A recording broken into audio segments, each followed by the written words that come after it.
तो हमने जो अभी तक पढ़ा था, हम रिक्वायरमेंट इंजीनियरिंग की बात कर रहे थे। रिक्वायरमेंट इंजीनियरिंग के अंदर हमने बात की थी स्पेशली रिक्वायरमेंट, कैसे हम रिक्वायरमेंट से रिलेटेड, मतलब आप ये चाहते हैं कि मैं क्लासेज परमानेंट बंद कर दूं, या ये चाहते हैं कि मैं कभी क्लास लेने लायक नहीं रहूं, अपने पैरों पर खड़े होकर यहाँ तक नहीं आ पाऊँ, ऐसा चाहते हैं योगेश जी आप?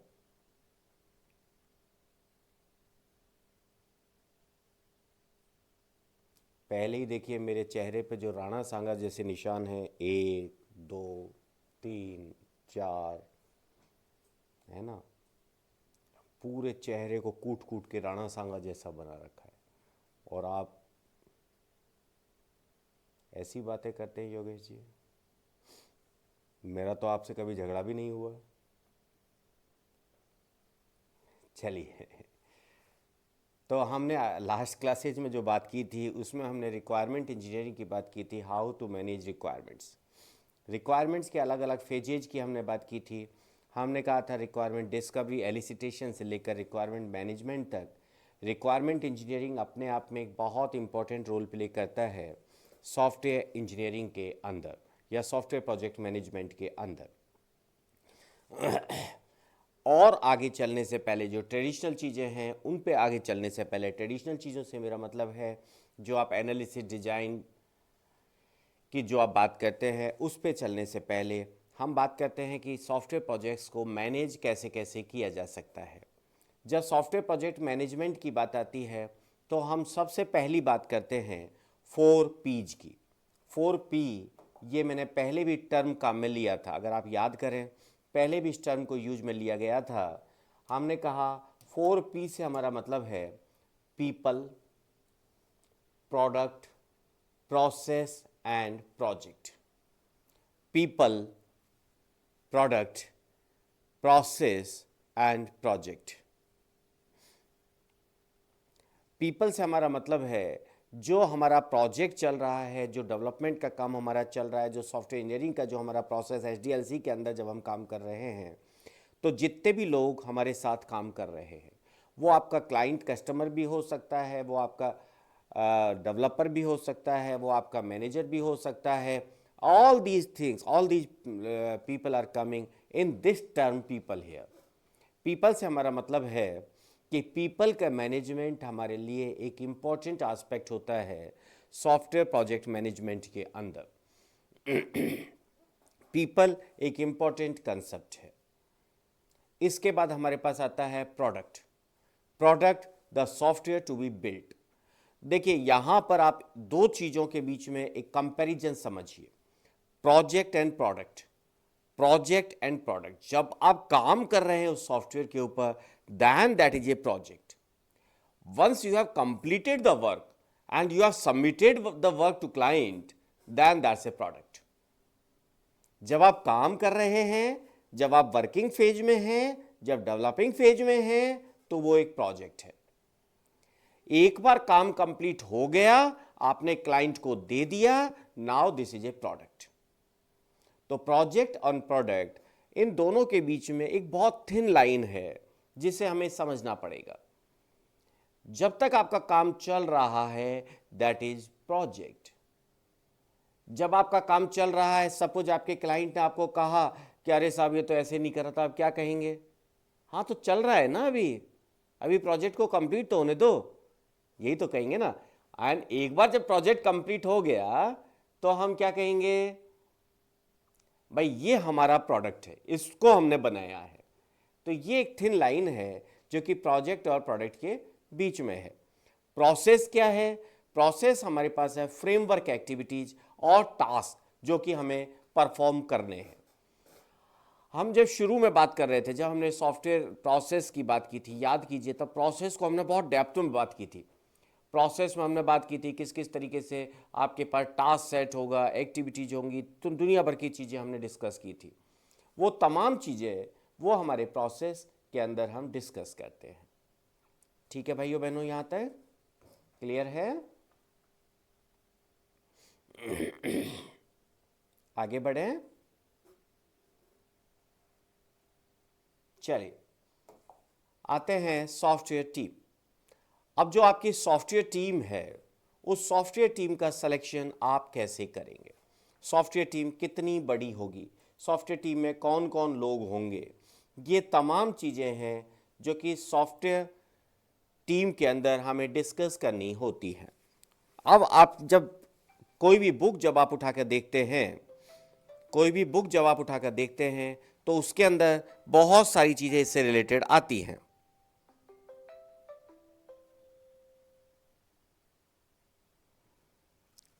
बहुत सारी चीज़ें उससे रिलेटेड आपके पास आती हैं।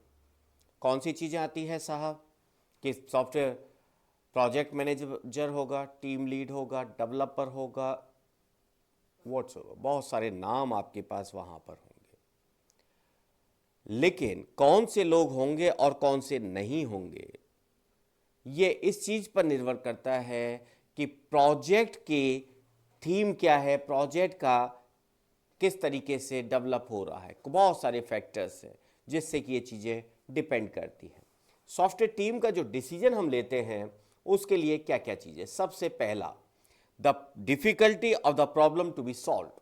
जो प्रॉब्लम हम सॉल्व करने जा रहे हैं उसकी डिफ़िकल्टी लेवल क्या है, उसका डिफ़िकल्टी लेवल क्या है, ये हमारे लिए एक इम्पॉर्टेंट एस्पेक्ट होता है टीम के सिलेक्शन के लिए।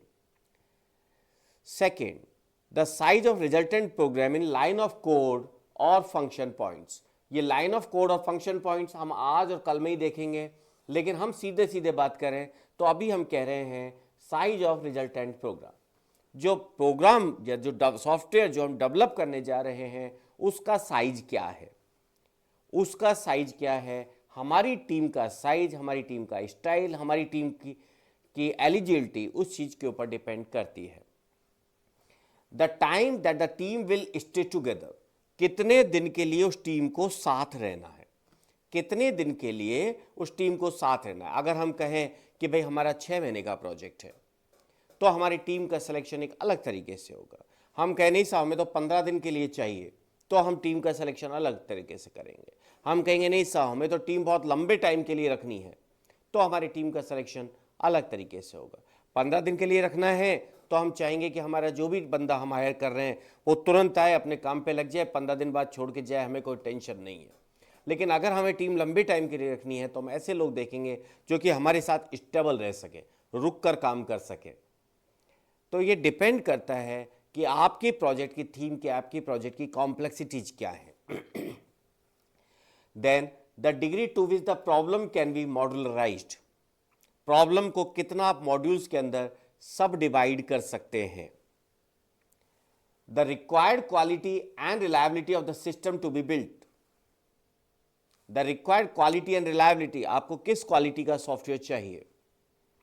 अगर आप चाहते हैं भैया किसी भी तरह काम को करो, दो और पीछा छुड़ाओ, वहां पर हमें रिलायबिलिटी और क्वालिटी की टेंशन नहीं है, हमें किसी भी तरह काम करना है, देकर पीछा छुड़ाना है। अगर हम चाहते नहीं हमें क्वालिटी चाहिए, रिलायबिलिटी चाहिए, तो हम एक्सपीरियंस लोग चाहेंगे। तो अलग अलग टीम के ऊपर डिपेंड करता है। Rigidity of delivery date, delivery date क्या है? आपने कहा साहब 31 दिसंबर को मुझे इसे रिलीज करना है, बिल्ड को डेवलप करके फाइनली प्रोडक्ट को देना है। क्या इसमें 2-4 दिन आगे पीछे चलेगा क्या?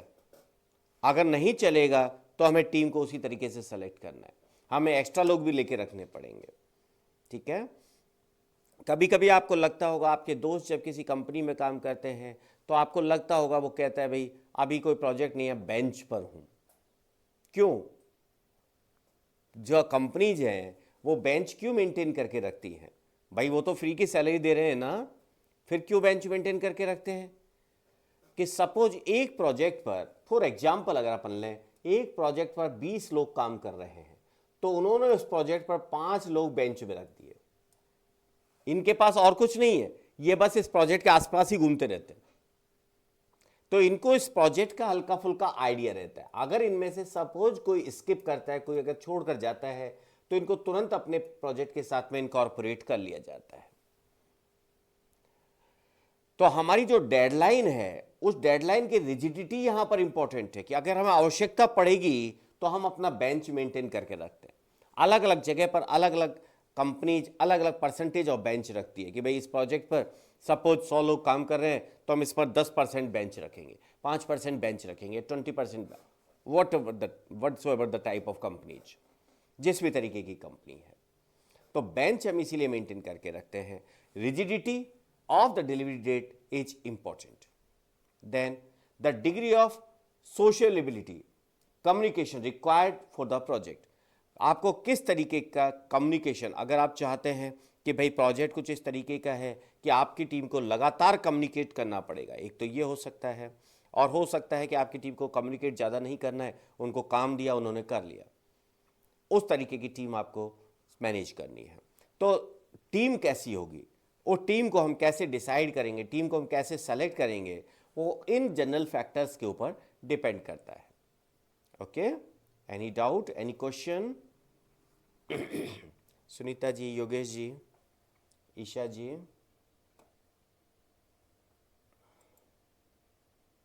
सूर्यभान जी, किट्टू जी, मनीष जी, रश्मि जी, ईशा जी, शिव कुमार जी, कौशलेंद्र जी, दिनेश जी, कोहली जी, रामराज जी,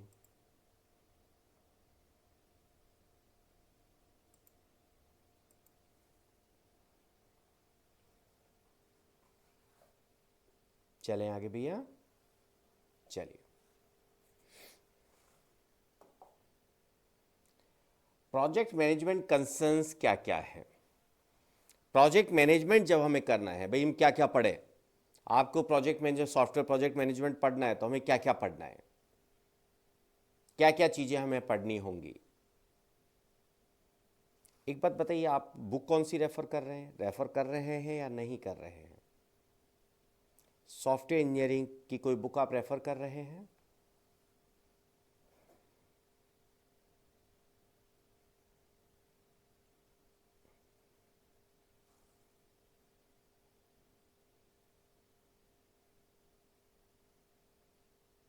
जी,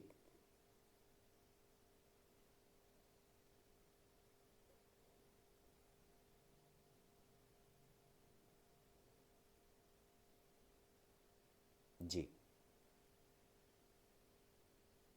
ओके, ओके, ओके। मेरे लेक्चर्स और pressman both are one and same thing.